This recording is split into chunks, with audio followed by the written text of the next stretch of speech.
My name's Coral and I'm 17. And Coral's a goofball.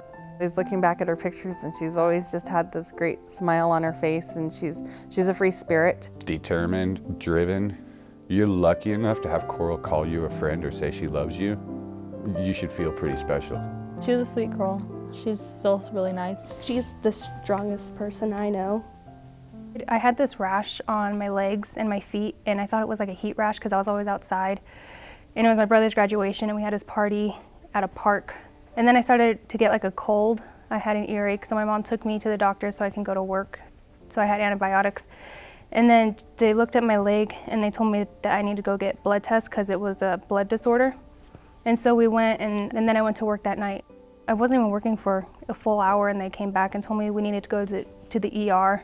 When you show up at the hospital and they tell you to put masks on, oh no, it's not because she's gonna get you sick, it's because you're gonna get her sick. They took a chest x-ray of her, and within 30 minutes, probably 30, 45 minutes of us getting into the hospital, getting into the isolation room, and the chest x-ray, the doctor came and We got into the room and they told me that I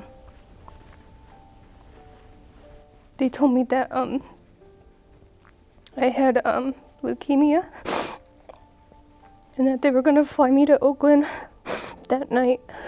One of her questions was, am I gonna die? Doctor said no, he didn't think so. He said he couldn't tell you that for sure. But he tried to give us a positive outlook on it. So that night when we got there, we all went like to Walmart. And I remember my dad saying, oh, it's like a zombie walk. And I was like, what do you mean? He's like, it's just like one of those things where you're walking like a zombie. You don't know what's going on, but you just walk. And nothing could have prepared me. Nothing could have, there's just nothing. She's just a healthy kid. she definitely has a lot of ups and downs. Treatment, the chemo does a lot to her body. It does a lot to her mind. It doesn't make her feel very good.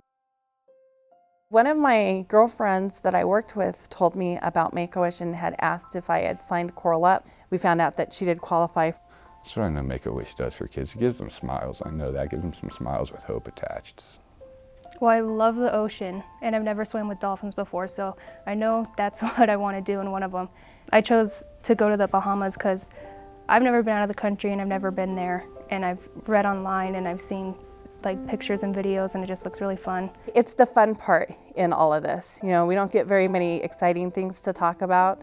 At least that's not how it's been for the last 7 months. But every time we talk about Make-A-Wish, or we'll say, Coral, have you guys heard from Make-A-Wish, or do you know what's going on? It just sparks something in all of our conversations, not just Coral's, but my husband's and my other kids too, because we know it's something for her to look forward to, and it's something that's going to be pleasant and something that doesn't have to deal with the hospital and doctors.